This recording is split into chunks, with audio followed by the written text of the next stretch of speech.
It's not just mine, his or her house. This is our house.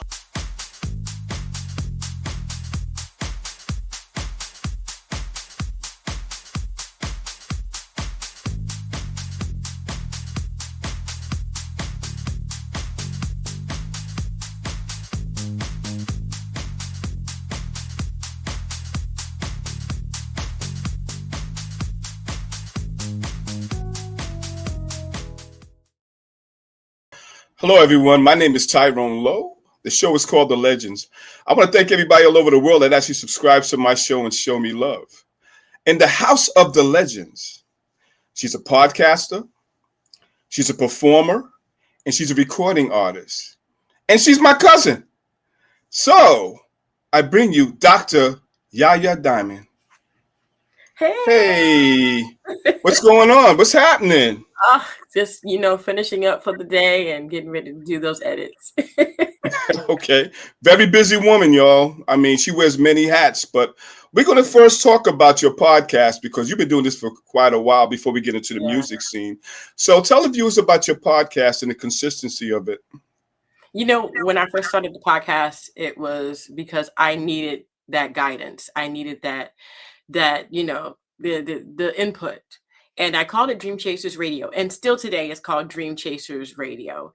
And I started in 2006. And I started with my very first interview. It was Walter Clyde Orange of the Commodores. He sings the song Brick House, good friend of mine.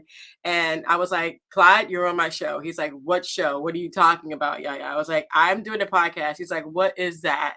Here goes another one of your things that you're doing. I'm like, it's going to work. It's going to work. And I've been doing it ever since. I caught your podcast a few years ago, and I believe I was the first person to actually be televised or something like that. I believe it was something like that that was actually happening at the time. And through your podcast, what has it actually symbolized? I mean, as far as, what it does. It inspires people to go after their dreams and their goals by interviewing people who have done that. And it makes no compromise for you, no excuses. This is what they did. They went through their ups and their downs, through their tribulations, but they still made it, and so can you. And that's what this podcast is all about. I admire the versatility of it because it just isn't on just one genre as far as subjects. You do multi types of situations, and I can say that it's fantastic to know that you put your hands in so many things and like of that nature, man. And how do you actually come up with the concept to actually be so versatile on your podcast? People ask me to interview them, and I do it. I've done entrepreneurs, recording artists, actors, singers, dancers, authors love to be on my platform. And there's multiplicity of authors, whether they're writing their memoir or they're writing a fiction or a novel. I accept mostly everyone, not everybody, but mostly everyone. Okay. And what do you get out of people that you actually do put on your show? You believe that everybody has a story that needs to be told, to be enhanced, and things like that? I do. I believe that everyone has a story, whether they want to, come out with what they're doing or what they're going to do. Even your future dreams are great to broadcast to people. I've had one guy that wanted to get off drugs, and he wanted to be on the show to show accountability, and I was fine with that. What I say that I get out of it is I get the opportunity to be a part of that person's journey as they go forth in life and as they go forward in their goals and their dreams. And it's just a pleasure and an honor to do so. And do your show actually reflect on some of your life experiences as well? It's funny. A lot of people have influenced me to be an author, and I have the children's book out called The Adventures of James Anthony. And so I got that book, and it's coming out on Amazon. And the singers and the struggles, I have no excuses anymore. I mean, I've interviewed a lot of people where I'm like, yeah, you can't make that excuse anymore. So yeah, it definitely has influenced me in the positive. How do you balance your life with all the things you do? Because you do a lot. Every time I turn around, Yaya's doing this and Yaya's doing that and things like that. And how do you actually maintain a balance? I mean, you do a lot. you know? I do. I do. I get away. I mean, cuz come on now. When you call me, you're like, yeah, yeah, what you doing? I'm like, I'm at Universal. You're like, yep, can't call you. I'll call you back tomorrow. I completely get off the map and I'm gone. I think I go for a certain amount of time and then all of a sudden I'm like, I gotta get away. I gotta get away. And so yeah, it's almost that time. So we're going to convert it and make a transition into your music genre. I have to say that my cousin is very talented because of the type of music she does. She also performs with a band. And tell the viewers about your band. So Yaya Diamond and the Dream Chasers is a spinoff of another band I used to be a part of, but then when that band kind of went awry, we went ahead and formed Yaya Diamond and the Dream Chasers. It's a 7-piece horn band. We do stuff like Earth, Wind, and Fire and things like that, and we go out, we go to a lot of communities, a lot of festivals, and we perform there. And it's a pleasure to have these guys in the band. It's just all around pleasure. Let's talk about the energy from your crowd because you're consistently working. So your energy has to be high. And how does that make you feel knowing that you're actually being booked and booked and booked and booked? Because every time I call her, she's traveling somewhere. I got a gig this weekend and I call her every week to just check up on her and things of that nature. And she's always doing something. Yeah. So tell the viewers about that. It's an honor. It's definitely an honor and a pleasure to have people call me from I guess now it's getting above Orlando, but this was one of those things that I only did on call. It was never something, okay, Yaya can come out, by herself or with the band. It was mostly, hey, Yaya, can you come out? Oh, sure. Now it's agents calling me. Hey, Yaya, we got somebody calling. So it's a pleasure and a wonderful thing to see. And music is so healing that it's an honor to go out and do it, definitely. And I love seeing repeat people and seeing people again and catching up with things with them. It's a blessing. When you came out with the remake of the Beatles Come Together, now that sort of like blew me away because I've never heard anybody actually do that song. So how did you come about actually picking that song and doing a remake on it? My husband showed me Michael Jackson's version of it, and I fell in love with it. I was like, what? Michael Jackson tore that thing up. I was like, yes. So I was like, I want to do my own remake of that song. And I wanted to do it locally. So I did a lot of the music video was a local thing, local beaches, local pub. And so it was a pleasure. And I got to do that music video with my daughter and one of her friends. And it was great. Okay. As far as being a songwriter, how do you actually gain the adrenaline and the mindset to actually do something and actually project it as a song? Wow, it depends. It depends on what mood I'm in. It depends on what I've seen and where I've been and my environment. I take a lot of things from the environment, a lot of things situational. If I don't have that, then I basically write about love, and that's like my key thing. I love to write about love, whether it's gone awry or whether it's lost love or whether it's a love coming or here, whatever. Okay. So what first drew you into making music? Because I know you were probably young. You was always around music your whole life. Yeah. And your mother, Evelyn Thomas, she was very inspiring at the time. And for you to actually watch her actually grow in the industry and doing her own thing, how did it make you feel? Did you feel that one day you just want to be a part of that as well? I didn't want to be a part of that in the beginning. I didn't. My mom was there were two sides to her. There was the Evelyn Thomas, and then there was mom. And she always kept me grounded. I went to college for performing arts and law. And she always kept me grounded, always kept me like, hey, go clean your room. We didn't have a maid, we didn't have a big house, but she could have, but we just never did. And she was my hero. She raised me by herself, and it was a wonderful thing, and I miss her. And it's hard, but I was very proud of her because she said she would, and she did. I miss her as well, having those long, long hours of uh, conversations on the phone of encouragement and and things of that, and telling me about a lot of things from the past. And I've also had her on my show as well. Yeah. And very charming, very informative, and she kept it real. You know, I admire her as being a person that was very candid and things like that. So we're going to move on because you actually did a song, and Yeah. it's called Dancing in the Rain, which was actually dedicated to her. And how Yeah. did you actually come about that? You know, I was thinking about it. People say, oh, you know, you're going to get over it, or you'll have a different life, or you'll do something different.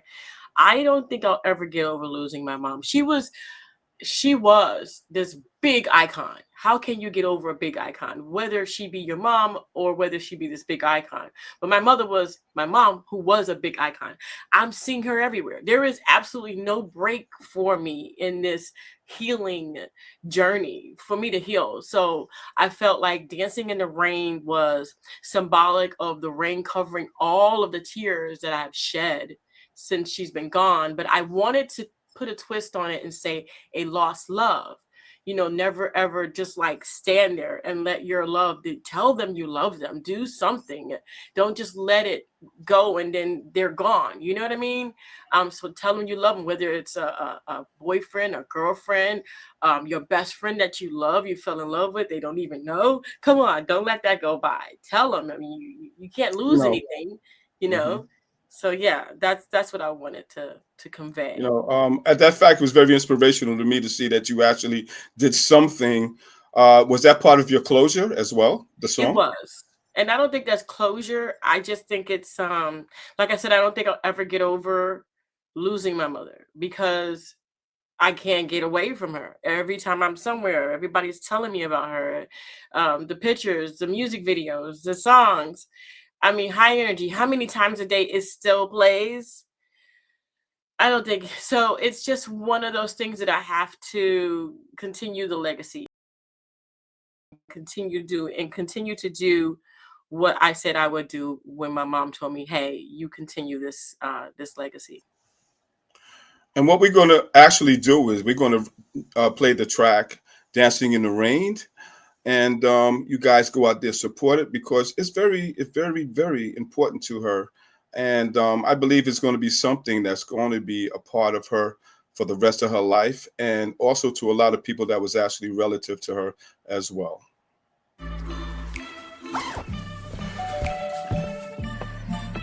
Yo, camping buddy. Okay, you guys ready? Dude, I thought you were driving. I thought you were driving. Oh, I never said I was driving. I definitely can't drive.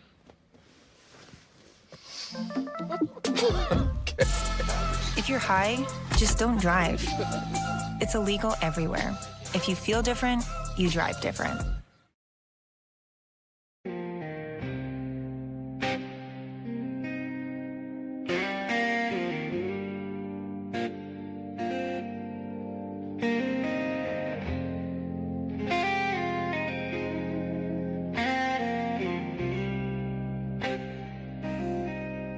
The thunder rolls in, the sky turns gray, echoes of your laughter are fading away. Each drop that falls, it whispers your name in this empty space. Nothing feels the same. Dancing in the rain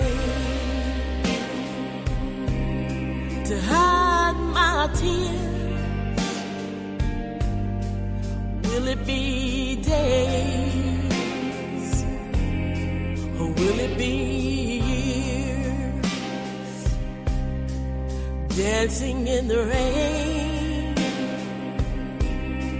hoping you'll find your way back. Dancing in the rain to hide my tears. No, I can't shake the notion, no, that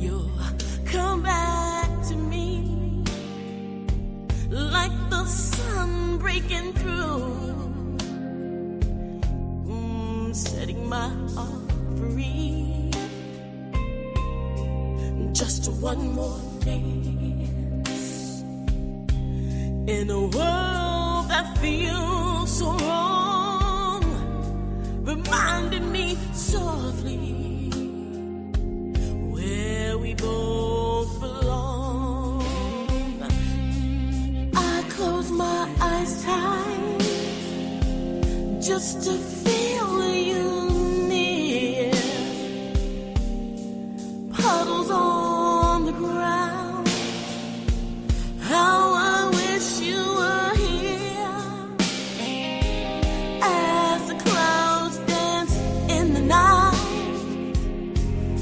the sun slowly breaks. You know I've been standing here, standing right here, dancing in the rain.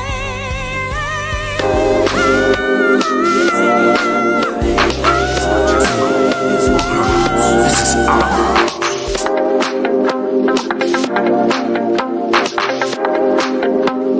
We got some fun people in the house tonight.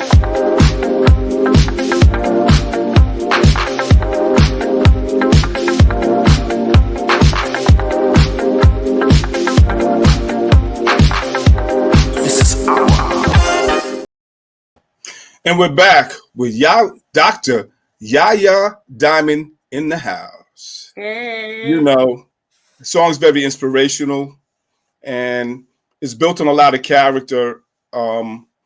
It's very heartfelt and personal. You know, when you actually know somebody physically for a long time, it's hard to actually detach yourself from them to the point where it's just an everlasting thought, you know. And I commend you on the song because I'm feeling your heart in this song, you know. Thank you. Yeah, I put a lot into it. It took a lot. Yeah.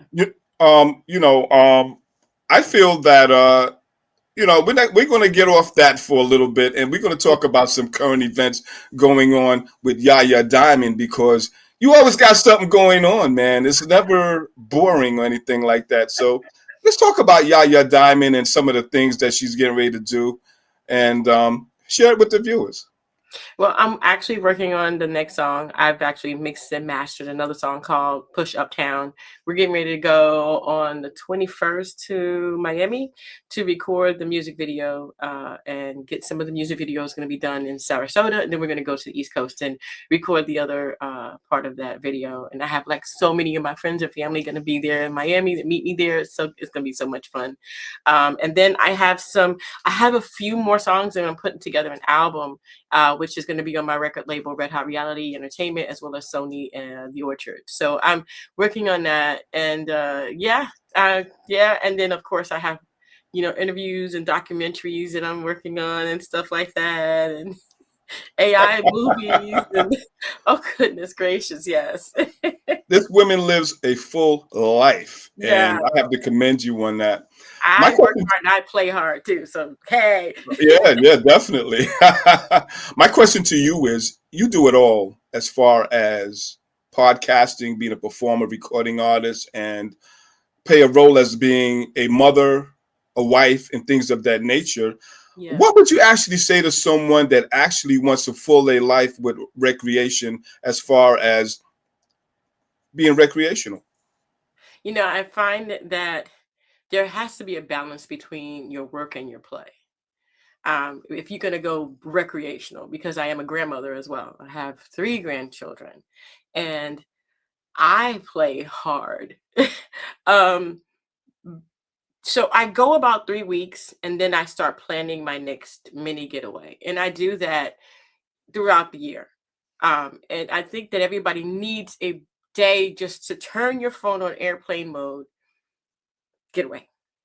Just like totally get away, whether you take yourself out, whether you go out with a friend, whether you go out with your husband or your wife, your lover, your whatever the case may be, get away.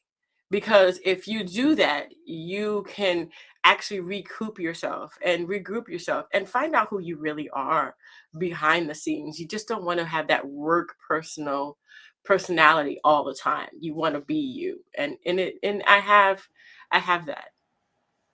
When did you actually say to yourself that I've actually found my identity in a sense? It took a while because I was under my mother for a long time. Mom, when mom got sick, I had to grow up. That was the hardest thing because, you know, she was my best friend. Call her, you know how she was. We Yeah, talk for definitely. hours. She was, let's go out to lunch, you know, when we go out. And I was my mother's daughter for a very long time. No pressure to do anything, to be anybody, to whatever. I didn't have to. Mom was doing it. Um, I was already understanding who I was, but when she left, it left me coverless, exposed. And I really truly had to say, you know, this is who I am. No apologies needed. No looks backs. I'm not looking back on it. I'm not regretting the decisions I made. But from now on, this is me. And sometimes it just takes a major thing in your life to change you, to make you see who you really truly are, and to appreciate yourself. And that I do. I do. Have you felt that through your life experiences, even with your mother and things of that nature, did it actually elevate your vision? You know, mom always made me elevate my vision. She did that. I hear you. I hear you. Come on, Tyrone, you know. Well, you know, I know, but hey, the viewers have to know. I'm sorry, you know, family, you know, but no, I had always had a higher vision. I had always, my mom never let me sit. She always says, okay, if you're going to do this, you have to do this to the best of your ability. And I mean, just because I didn't really go into the music industry full time and I didn't really push like I'm pushing now, I was in the broadcast network. So I'm the co-CEO of Women to Women TV. I am the co-CEO of True Eye Network, and I am the CEO of Yaya Productions and Red Hot Reality Entertainment on Sony and Orchard. So I do a lot of different things, but the hats that I have each day, there's a different hat, and that's how I balance it. My mom made me see that, you know, as you go through life, all of your talents need to be used. They could be used in one conglomerate, but they must be all used for you to be completely happy. You know, we talk about how spiritual things actually use us as a vessel, you know, to the point where we actually inspire other people, you Yeah. know, and I'm sure by the things that you do, you inspire a lot of women. And have they actually brought forth that to you? You know, people tell me that all the time. You know, you inspire me. How do you do everything that you do? Yeah, I can never do. Oh my gosh. Um, it's weird in a way because I'm not doing anything outside of what I can do. And I'm not doing anything that I don't want to do. So to be an inspiration with doing the things I like to do is kind of cool, to tell you the truth. And so yeah, it humbles me. It definitely humbles me. But it also makes me a responsible person to understand that yeah, these people are watching me. I have to do this. I have to do it. But I'm doing what I love. So it's not something I'm, you know, taxing on. What actually inspired me about you was that you wear a lot of hats, but you actually deal with the fundamental business aspect as well. And how Yes. did you inquire that? Because that's very important. So the viewers need to hear this. You know, if you want to be in business or if you want to do something that you love to do, you have to actually dig deeper and dig that foundation. Having that foundation, having that built first, is going to give you the joy you need to actually continue. There's going to be a lot of aspects of your business, of your journey, of your dream that you don't like. But if you don't have it in place, then the dream never comes to fruition. So I always encourage people, dig deep into the things you don't like, make sure you get that done, and then everything that you do like will flourish from that. Yeah, I feel that asking questions is a really good tool as far as Oh knowing, yeah. because some people are egotistic. They don't want to let you know they don't know, and they're afraid to ask. I don't think it will actually dampen them in a sense. And I believe that if you don't know anything, you should go to Yaya Diamond. She'll let No, you know. You no, know, don't come to me. Yaya, it's been a pleasure. I mean, a pleasure to have you on this platform. And this is our second one, but this is the most intense one that we have done. And I thank you so much for actually being informative to the viewers as well. you know, and go out there, support her with her new single, Dancing in the Rain. And I'm sure it is on all platforms. But before we actually go off the air, you know, tell everybody how they can actually contact you, email, whatever. Right. So I'm on all platforms. Yaya Diamond or Dr. Kimberly Thomas, because I had to actually, when mom passed away, I had to put my real name and prove who I was. So that's a whole different thing. But either Yaya Diamond or Dr. Kimberly Thomas. And you can find me Yaya Diamond Official on Instagram, Yaya Diamond Official, on TikTok, YayaDiamond.com. It's really simple. If you put my name in, you will find me. Okay. And there it is. So just to let you guys know that it's real. And this has been another T-Leo video production. And I thank you guys for tuning in. It's not just mine, his or her house. This is our house.